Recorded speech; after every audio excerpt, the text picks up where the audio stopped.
प्रिय विद्यार्थियों, online class में आपका हार्दिक अभिनंदन है, स्वागत है।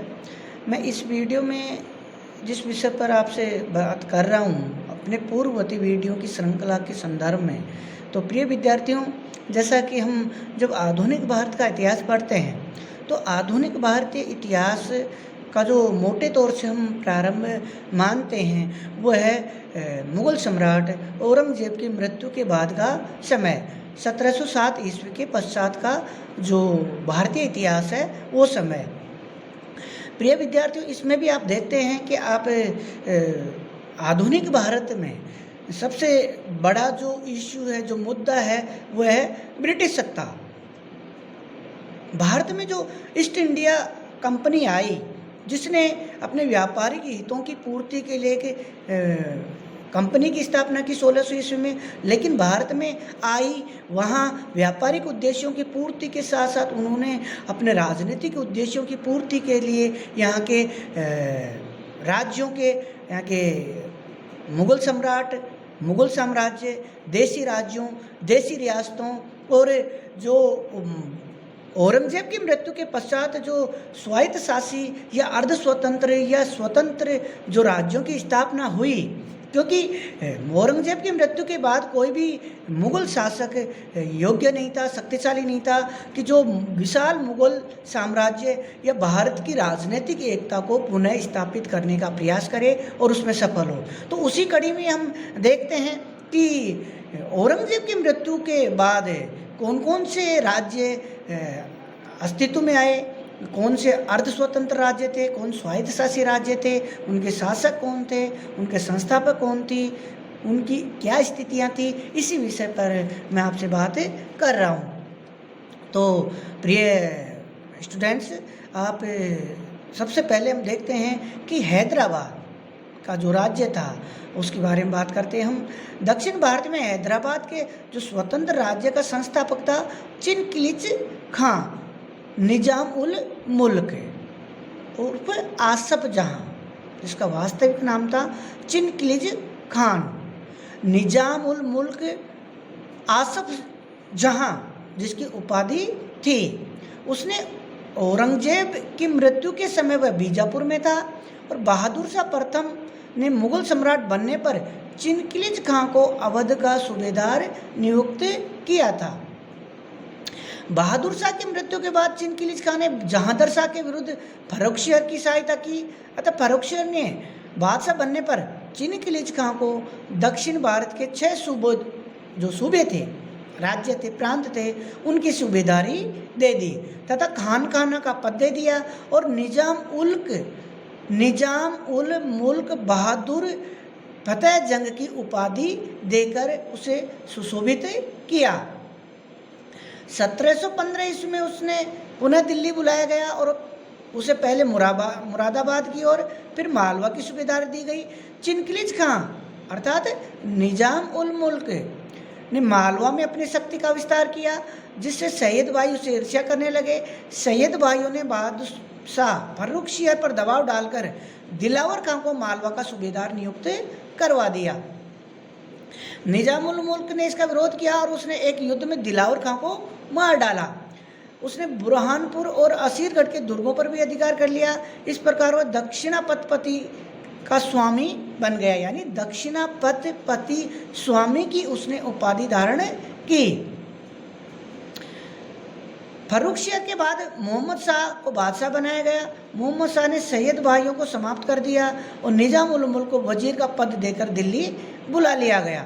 निजाम उल मुल्क दिल्ली गया, परंतु वहां पर अधिक समय तक नहीं टिक सका। वह पुनः दक्षिण भारत चला गया, लेकिन दक्षिण के नए सूबेदार मुबारिज खां ने इसका विरोध किया। निजाम उल मुल्क ने मराठों से सहायता प्राप्त करके मुबारिज खां को पराजित कर दिया। मुग़ल सम्राट ने भी व्यवस्था में निजाम को अपने पक्ष में करने के लिए दक्षिण के 6 सूबे उसे दे दिए।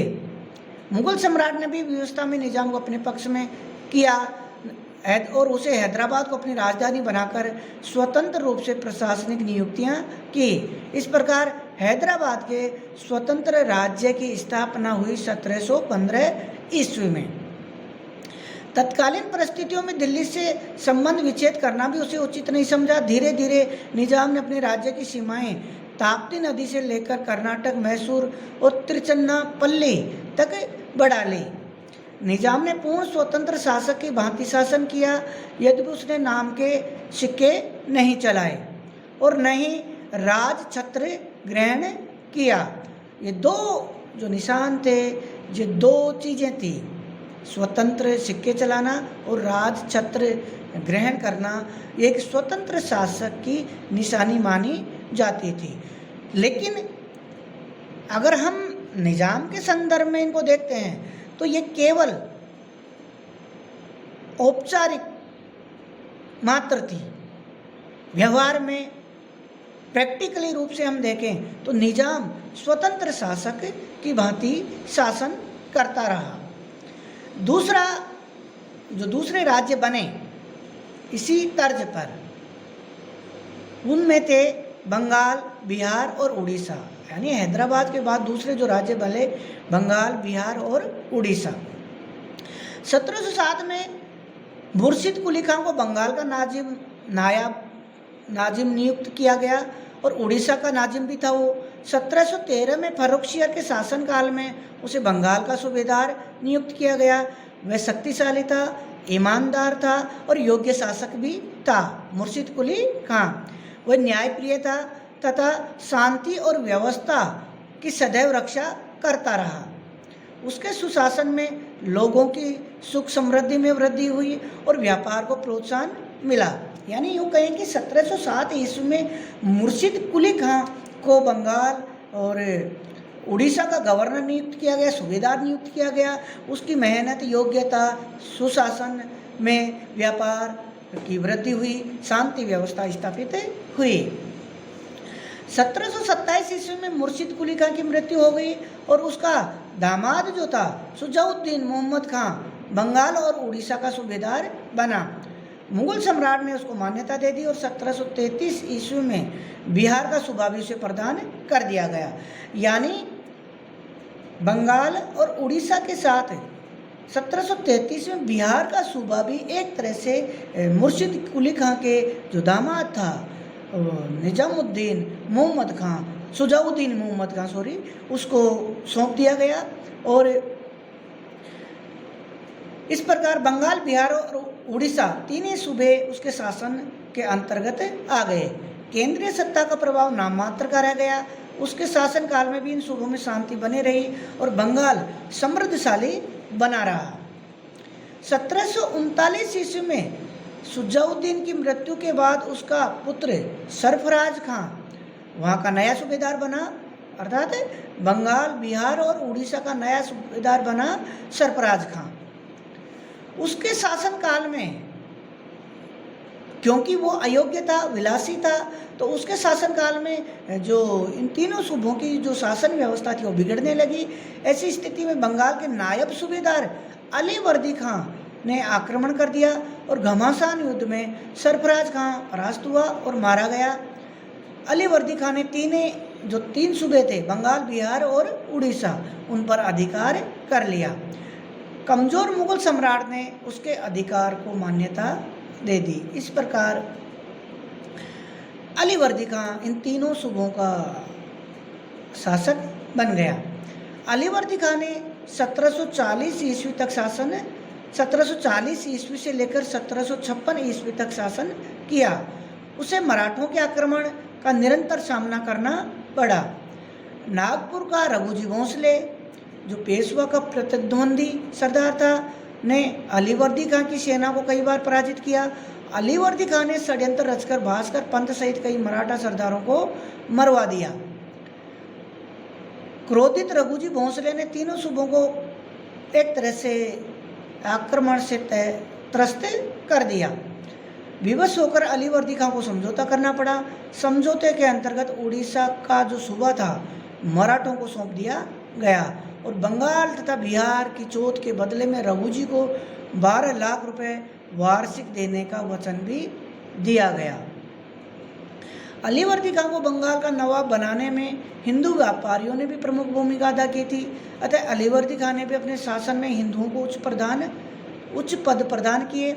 ऐसे लोगों में राय दुर्लभ, जगत सेठ, मेहताब राय, स्वरूप चंद्र, राजा राम नारायण, राजा मानिक चंद आदि प्रमुख थे।